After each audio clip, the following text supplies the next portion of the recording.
Welcome to Sacrilegious Discourse. For this is what the Sovereign Lord says. Why do you need prophets to tell people who you are and what you want? If you can justify everything that the God of the Bible has done, then you can justify any of your behavior. A lot of this mentality is trickling into what is now mainstream right-wing Christianity. I am capable of empathy greater than this God of the Bible. This is a Bible that they tell kids. This is the good Lord. This is the good book. He is fantasizing about murder, mass murder. Head over to sacrilegiousdiscourse.com right now to find out how to leave us a review or support us on Patreon.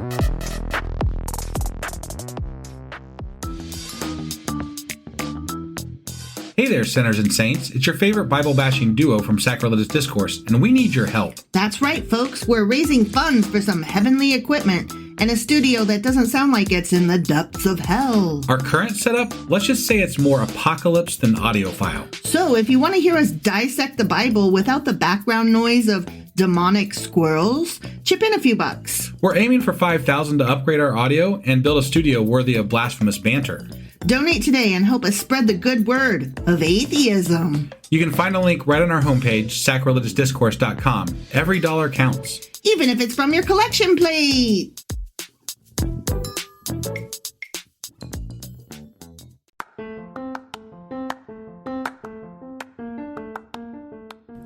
Welcome to Sacrilegious Discourse. I'm husband. And I'm wife. Together, we're reading the Bible for the very first time. We grew up without religion and wanted to know what all the fuss was about. Well, what have we learned so far? That God is a dick, and apparently some people believe in talking donkeys. We're not trying to pass ourselves off as experts. Nope, we're just reading the Bible for the first time and giving our first take reaction. If you'd like to join us in this venture, you might consider starting at episode 1. Otherwise, jump in wherever you like. All right, let's go read the Bible. Yeah, let's get to it. Husband! Wife! Do you know what we're doing today? Well, it's a little bit late, but we're still on a Saturday, which means that today is... Q&A Saturday. That's I almost right. forgot what the song was for I it. know, I saw that. Yeah. Yeah, I saw. I was here. But I pulled it out, though. You sure did. You pulled it out. I did. Yeah. All right, so what are we Qing and Aing today? Well, we're going back over chapters 39 through 43 of Isaiah and Yes. answering some questions about islands and shit like that. And shit like that. Okay. You ready to get into this? I sure as fuck am. All right, let's do it. Okie dokie.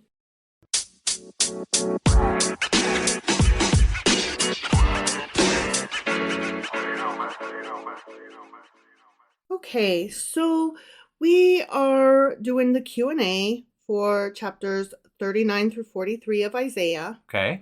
And it's an interesting section because we're ending a section, starting a new section, doing a few overlappy things. And so it's kind of a mess. Is that a technical term, overlappy things? Overlappy things Yeah. is very technical. Okay, all right. You might not even know what it means. It's really hard jargon. Got it, yeah. Okay. Yeah.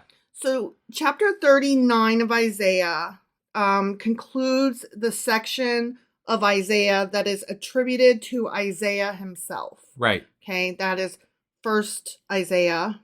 right. And it's also referred to as proto-Isaiah. When you say attributed to Isaiah, you mean by scholars?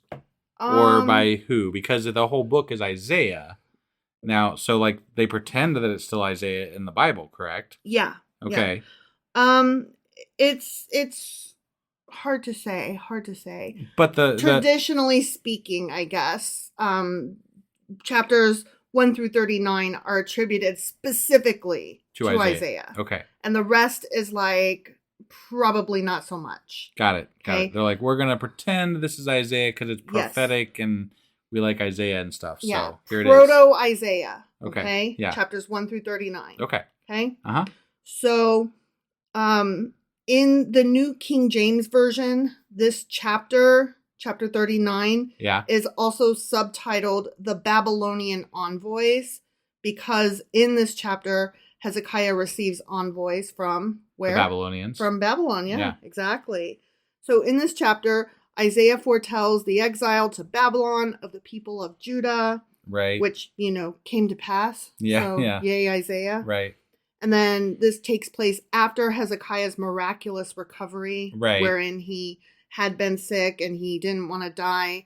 And he prayed to God, who gave him then 10 or 15 more years. Yeah. God changes. I mean, just to make sure we understand, God changed his mind. Mm-hmm.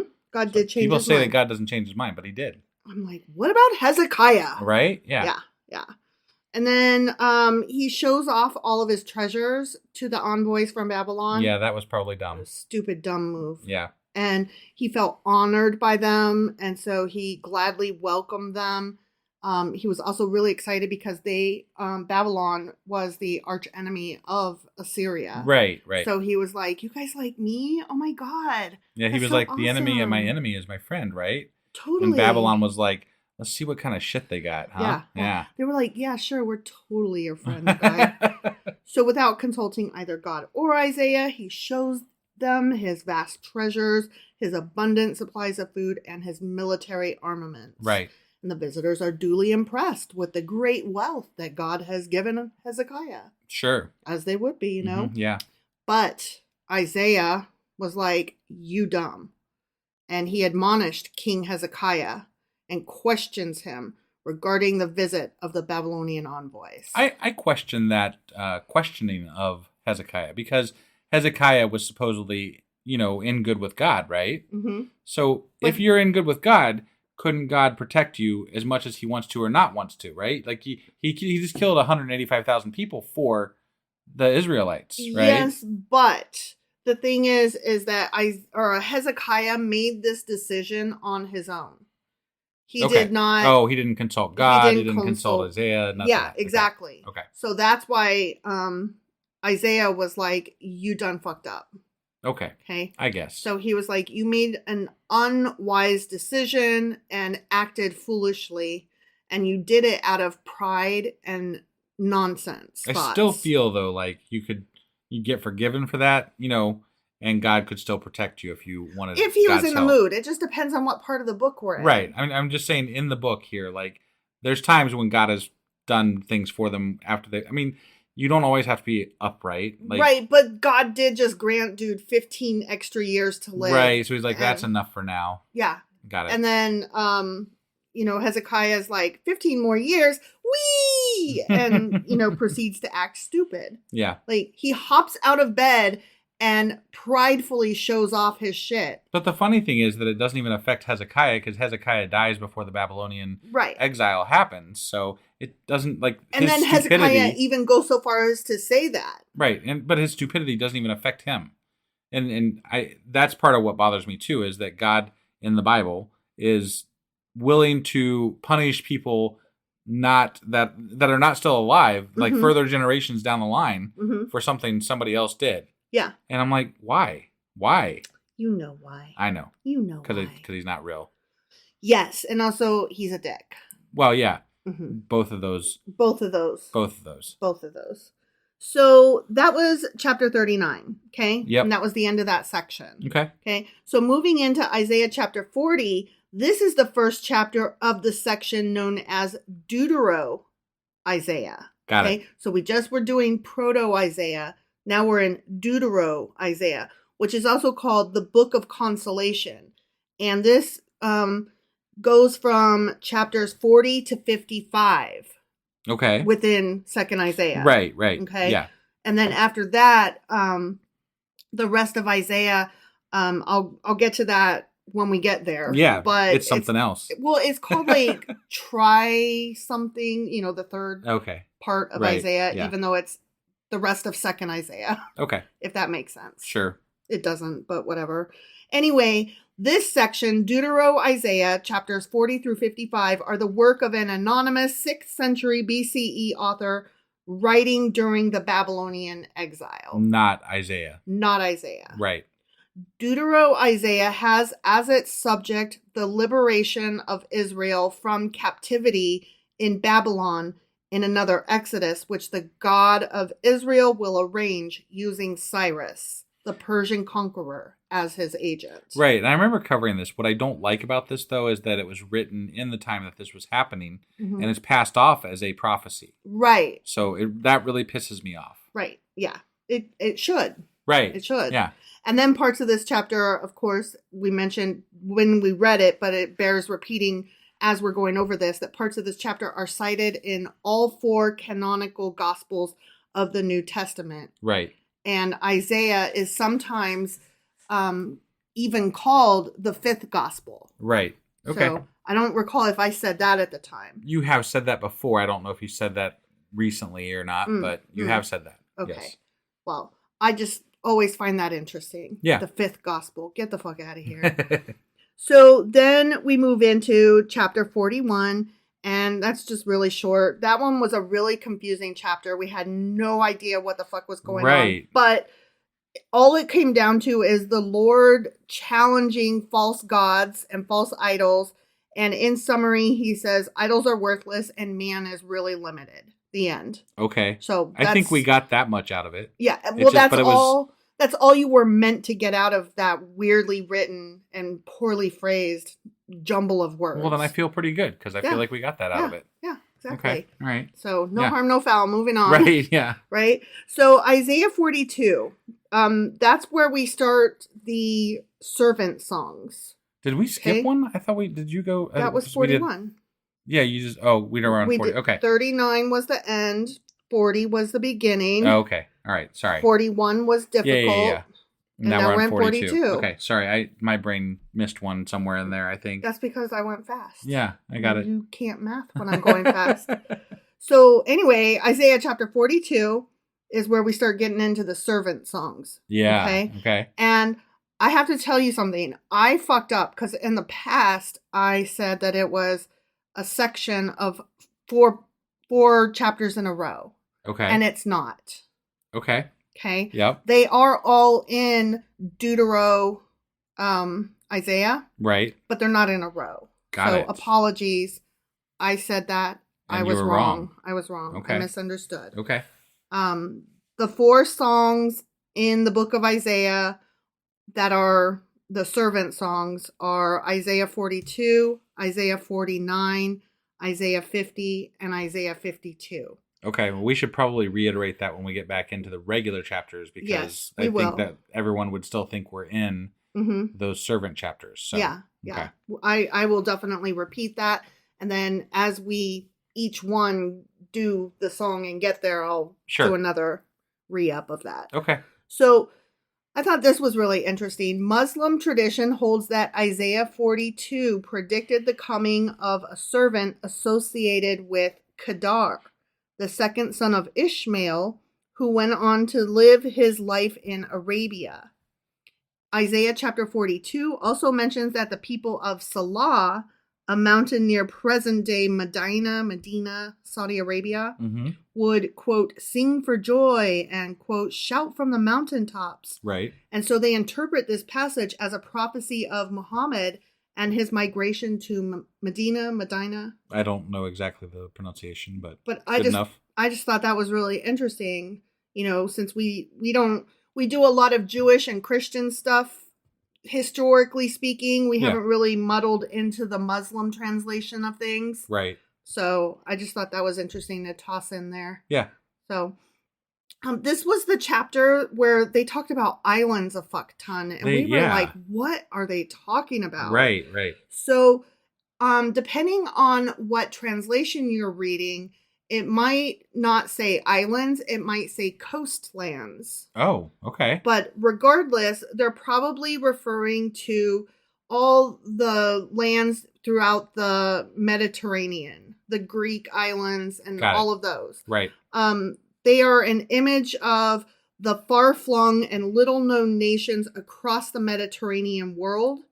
And for Isaiah, the islands are images of the ends of the earth, borders of the unknown world that nevertheless fall under the sovereignty of Yahweh. So they're like, even though we don't know about them guys over there much, right? And they are like the ends of the planet, like, flat earther style kind of shit. Since this was the extent, still God's world, right? And since this was kind of the extent of their knowledge of the area of geography, they're like, that over there. Even but it's that. still, even that is God's. Right. Yeah. So that's what that was getting into. Okay. Okay. Yep. Now, then we get into Isaiah chapter 43, and there wasn't a lot to that chapter. This chapter refers mainly to the promised deliverance from Babylon. So Okay. just more of that. Yeah, which we've already covered in other chapters earlier. Yeah. So that's kind of boring. Mm-hmm. It is. So is that it? That's the Q&A, yeah. Wow. We cleared up the islands. You know, the way that they were talking in these chapters, Mm-hmm. I know that you kind of covered this when we got into the new book, the second book of Isaiah, but it's a lot more poetic, I guess, in the way that they're phrasing things, which always in the Bible ends up, for me, just meaning it's more fucking confusing. Yeah. Because they're not spelling it out. They're like, let's compare everything to everything else and not actually say anything. Mm-hmm. And we'll kind of hint at the thing that we want to say, but only in a roundabout manner. Right. Exactly. I'm like, okay, could you just fucking say it, man? Like, I don't need all this wonderful, fluffy bullshit, but I just want to know what you're trying to get at here. But which I guess some people do appreciate the poetry, so I don't want to knock it too much. But well, it's also a good way of being able to differentiate different authors. Right, because of writing styles and things like that. Mm-hmm. I get that. And obviously the Bible is just a mix mash of all kinds of different writers from all kinds of different times. Mm-hmm. That's all thrown together and presented as one book of God. Exactly. So it's hard to be mad at the fact that there's, if anything, we should be mad at the fact that it's not referenced as what it is. It's a mix mash of stories from different authors and not the Word of God. It's just a collection of stories about their God.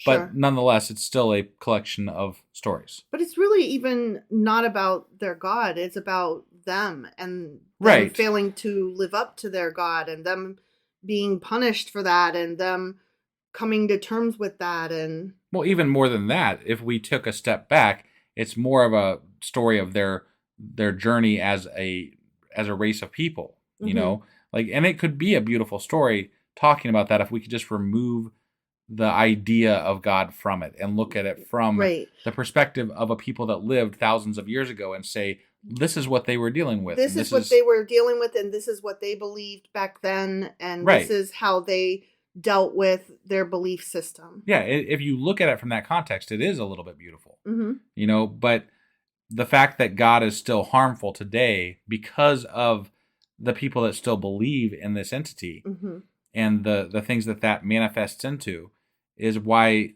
I have a hard time allowing that to still be the case. Like, I don't want to give it the beauty that it might have in another world and another time, you know. Sure. But I can admit that it is there. It's just I don't want it to be there because I'm kind of angry at the Bible and what it does. Yeah. You know, in our society today. No, I totally agree. I totally agree. But anyway, we're getting off on a tangent here. Sure are. And I think we're pretty much done with this, right? Sure are. So, that. So that was our Q&A today. And that means that we will be back tomorrow with our Sacrilegious Book Club. Right. And then I will get the weekly wrap-up together. And then we'll be back on Monday with Isaiah chapter 44. That's right. We'll see you guys then. Bye.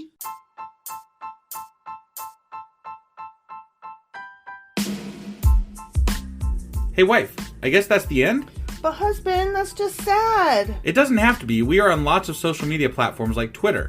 Our handle there is sacrilegious_D. For D's nuts. Oh my God. Stop doing that. Anyway, we're also on Facebook, Instagram, and Pinterest. There's a link to all of our social media sites at our website. Ooh, we have a website? Yeah, it's sacrilegiousdiscourse.com, where you can also find a link to our merch shop. We have a merch shop? Yep. We have podcast-themed clothing, mugs, notebooks, and more, as well as an atheist and science-themed products. Wow, our fans should really go check that out right now. Definitely. They can get in touch with us by sending an email to sacrilegiousdiscourse@gmail.com. But before they do that, we could really use some help. Oh yeah? With what? Well, it's not free running the podcast, and we need some financial support in order to get better equipment, which will free up time so we can concentrate on our podcast and our fans. Okay, so what should they do? Head over to patreon.com/sacrilegiousdiscourse and sign up as a contributor on our podcast. Supporters there receive additional bi-weekly episodes that we record just for our Patreon members for as little as $2 a month. Also, we'd really appreciate it if you would like and subscribe on whatever platform you're using. And Apple Podcast reviews help us out tremendously. Like and subscribe. Leave an Apple review. Join us on Twitter. Support us on Patreon. That's a lot of instructions. Don't forget to say thanks. Thanks. Okay, bye.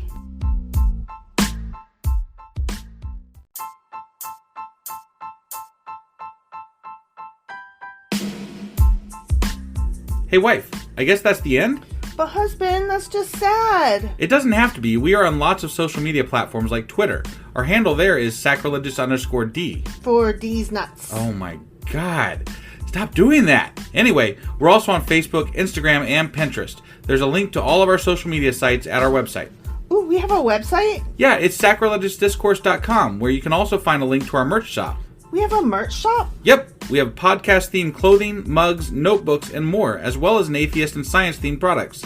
Wow, our fans should really go check that out right now. Definitely. They can get in touch with us by sending an email to sacrilegiousdiscourse@gmail.com. But before they do that, we could really use some help. Oh yeah? With what? Well, it's not free running the podcast, and we need some financial support in order to get better equipment, which will free up time so we can concentrate on our podcast and our fans. Okay, so what should they do? Head over to patreon.com/sacrilegiousdiscourse and sign up as a contributor on our podcast. Supporters there receive additional bi-weekly episodes that we record just for our Patreon members for as little as $2 a month. Also, we'd really appreciate it if you would like and subscribe on whatever platform you're using. And Apple Podcast reviews help us out tremendously. Like and subscribe. Leave an Apple review. Join us on Twitter. Support us on Patreon. That's a lot of instructions. Don't forget to say thanks. Thanks. Okay, bye.